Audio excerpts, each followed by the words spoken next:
My girlfriend yelled. "You're just jealous. I make more money than you." She said this while we were arguing about her unnecessary spending. I smiled and said, "Yes, you're absolutely right." Then I opened the account, and when she saw it, her eyes went wide. I'm 29, been with my girlfriend Fiona for 5 years. We moved in together 2 years ago, and I honestly thought we were solid. I work in software development, nothing flashy, but stable income. She's in corporate marketing, and yeah, she pulls in more than I do. Maybe 30% more on a good year. I never cared about it. If anything, I was proud of her career. That's not the issue. The issue started small. 3 months ago, she began saying she needed to attend more client dinners. Networking, she called it. Essential for her promotion. I believed her. Why wouldn't I? We'd been together 5 years. She'd come home around midnight, smelling like expensive wine and perfume that wasn't hers. When I'd ask about her day, she'd give vague answers. Oh, the usual. Boring meetings. But I noticed things. Her phone screen would light up, and she'd literally turn away from me to read it. She started going to the gym at 6 a.m., which was weird because she'd always hated mornings. She got her hair done every 2 weeks instead of every 6. New clothes kept arriving in Ubers. At first I told myself I was being paranoid. That's what toxic relationships do. They make you question your own sanity. The spending is what finally cracked me open. Our shared credit card statement came across my email. I always review it because I handle our bills. $4,200 at a luxury hotel downtown. 3 separate charges over 2 weeks. I called her immediately. It was a company retreat, she said. I told you about this. She didn't tell me. I checked my text history. Nothing. Fiona, you didn't mention anything about a retreat. I did. You never listen. That's when the gaslighting ramped up. Suddenly, I'm the forgetful one. I'm the one not paying attention. I'm the one ruining our relationship with my jealousy. We had our first real fight in years that night. She accused me of not supporting her career, of resenting her success, of being threatened by her independence. That's when she said it. We were in the kitchen, and she was pacing, gesturing wildly. You know what? You're just jealous that I make more money than you. You always have been. It's pathetic, honestly. A grown man insecure about his girlfriend's paycheck. I was quiet for a long moment. I'd never brought up money, not once. I wasn't the one spending recklessly. I wasn't the one charging thousands to hotels. Then I said, "You're right. I'm really jealous about the money." I walked to my computer while she was still talking. She stopped mid-sentence. "What are you doing?" I didn't answer. I opened our cloud storage, the shared account where we both back up photos. I started scrolling through recent uploads. Mostly our pictures. Vacation photos from last summer. Selfies. Then I found them. Pictures from 3 weeks ago at the same luxury hotel. Fiona with a man I'd never seen before. His arm around her waist. Her head on his shoulder. A close-up of them at a restaurant table, both holding wine glasses, leaning toward each other. More pictures. Them in a hallway. Them by the pool. Them in what looked like a hotel room. Nothing explicit, but the intimacy was undeniable. "What are you looking at?" Her voice had changed. She knew. I didn't say anything. I just turned the monitor toward her. I watched her face. The color drained completely. She actually swayed a little, and I thought for a second she might faint. "That's not. I can explain." "Explain what exactly? You want to tell me about your company retreat?" She sat down hard on the chair next to mine. "His name is Daniel. He's a client. It wasn't planned. It just happened." "How long?" 3 months. 3 months. Exactly when the late dinners started. Exactly when the gym membership became a priority. 3 months of lies and gaslighting while I sat at home feeling crazy. "Did you sleep with him?" She didn't answer immediately, which was answer enough. "Just twice," she whispered. "And we haven't in 2 weeks. I swear." I was going to break it off. I laughed. Actually laughed. "Were you?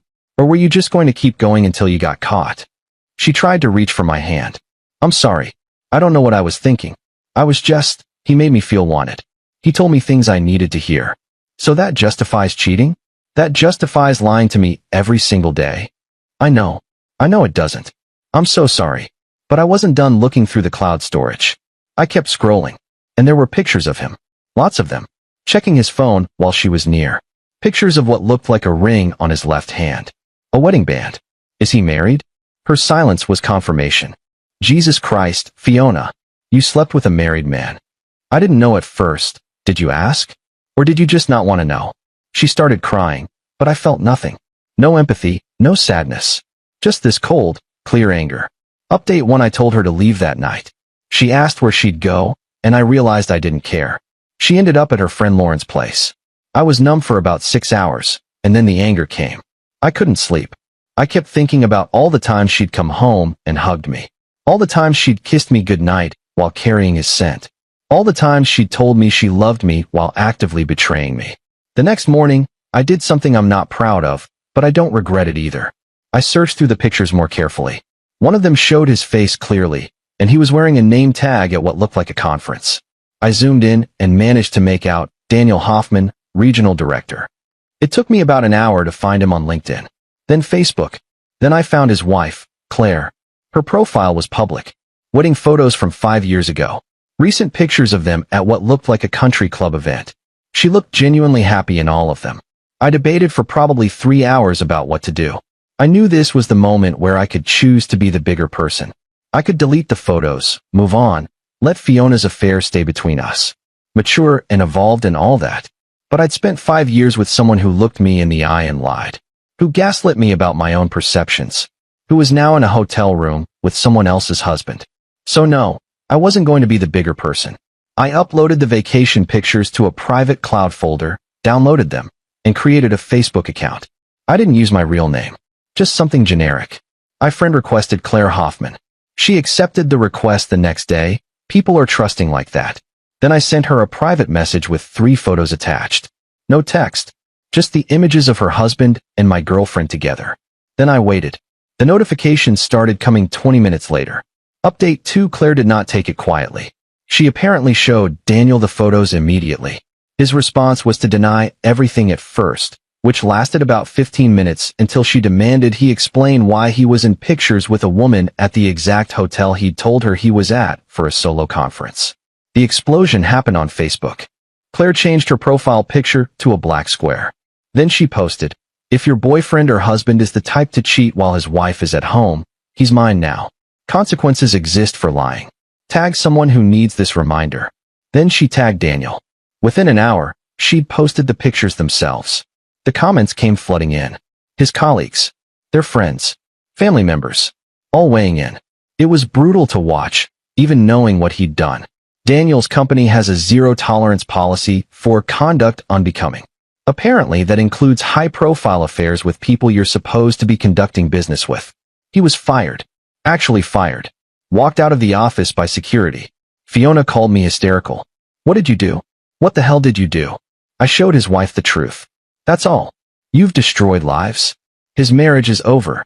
Maybe his marriage shouldn't have been happening while he was sleeping with you in a hotel room." She hung up on me. But here's where it got complicated. Update 3: 2 days after the Facebook explosion, I got a call from a lawyer. Daniel was suing me for defamation and invasion of privacy. The photos, apparently, were taken without consent. They were vacation photos Fiona took of them, but technically they were her photos, and I didn't have permission to distribute them. The lawyer said I was looking at a potential civil suit. Then Fiona showed up at my apartment door. She'd been staying with Lauren for 3 days, and she looked like she hadn't slept. Red eyes. Shaking. She brought boxes of her things. "I'm moving out," she said. "For real this time. Not just staying at Lauren's while I wait for you to forgive me. I'm done. I'm getting my own place." I almost felt bad. Almost. What about Daniel's lawsuit? He's an idiot. Claire's attorney is apparently making his life impossible. She's going after him for infidelity in the divorce proceedings. He's trying to blame you to deflect from his own behavior. She paused. "But legally, they might have a case against you. You should talk to someone." I did. I talked to a lawyer. Turns out that while revenge posting compromised materials isn't illegal if they're not explicit, it's not exactly legally sound either. But here's the thing. The photos were Fiona's. She took them. She sent them to our shared cloud storage. I didn't hack anything or steal anything. I just shared them with an interested party. The lawyer said Daniel's case was weak, but also that it could be expensive to defend. "Why did you do it?" Fiona asked. We were sitting in the living room, and she was actually looking at me for the first time since the affair came out. "You want to know the truth?" "I deserve to know." "No, you don't. Not really. But I'll tell you anyway. You spent 3 months lying to me. You spent 3 months making me feel crazy. You gaslight me when I asked questions. And when I finally caught you, you tried to minimize it. Just twice. It wasn't planned. I was going to end it. Like any of that made it better. I took a breath. So yeah, I wanted him to suffer the consequences. I wanted his wife to know. And I wanted you to understand that actions have consequences. I do understand. I'm moving out. You're moving out because you got caught, and because his wife is making his life hell. Not because you actually understand what you did. She didn't argue. She just finished packing. Final update, it's been 6 weeks. Daniel and Claire are definitely getting divorced. Their split has been publicly messy because Claire leaked more information to his company about his behavior pattern. Apparently Daniel had a track record of affairs. His career is tanked. He's taken a severance package and moved in with his parents. I saw on LinkedIn that he's now looking for work in a different field entirely. Fiona moved into a one-bedroom apartment across town. She's been going to therapy. We text occasionally, but there's nothing there anymore. She tried apologizing in person once, showing up at my place with flowers, and this whole speech about how sorry she was. I listened. I thanked her for coming. And I asked her to leave. The lawsuit went nowhere. Daniel's lawyer realized they didn't have a strong case, and dropped it. The thing nobody tells you about revenge is that it doesn't actually make you feel better. I thought exposing the affair would give me closure or satisfaction or something. It didn't. It just left me feeling hollow. I got my anger out into the world, and the world took it and made it worse for everyone involved, and none of it brought back 5 years of my life that I spent believing in someone who was fundamentally dishonest. My therapist says I'm processing it well now, that I'm learning not to blame myself for her choices. I'm trying to believe that. I haven't been on dates yet. I'm not sure when I will be. Right now, I'm just trying to rebuild a sense of normalcy. I'm hanging out with friends more. I'm working on my apartment. I'm reading again. And I'm definitely never ignoring red flags again. Edit 1. Several people asked if I've heard from her since. No contact in 4 weeks now. Lauren told me through a mutual friend that Fiona's doing okay, has started therapy herself, is taking things slowly. I'm genuinely glad she's getting help. I don't hate her, even though I did for a while. She was a person I loved who made terrible choices.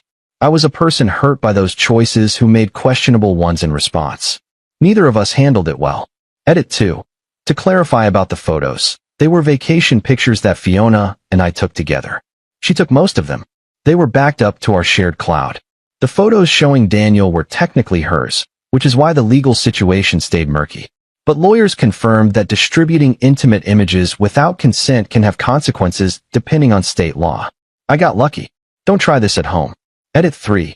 No, I haven't tried to reconcile, and no, I don't think we'll ever actually be friends. Some relationships just end. This one ended badly for everyone involved. That's the reality of it.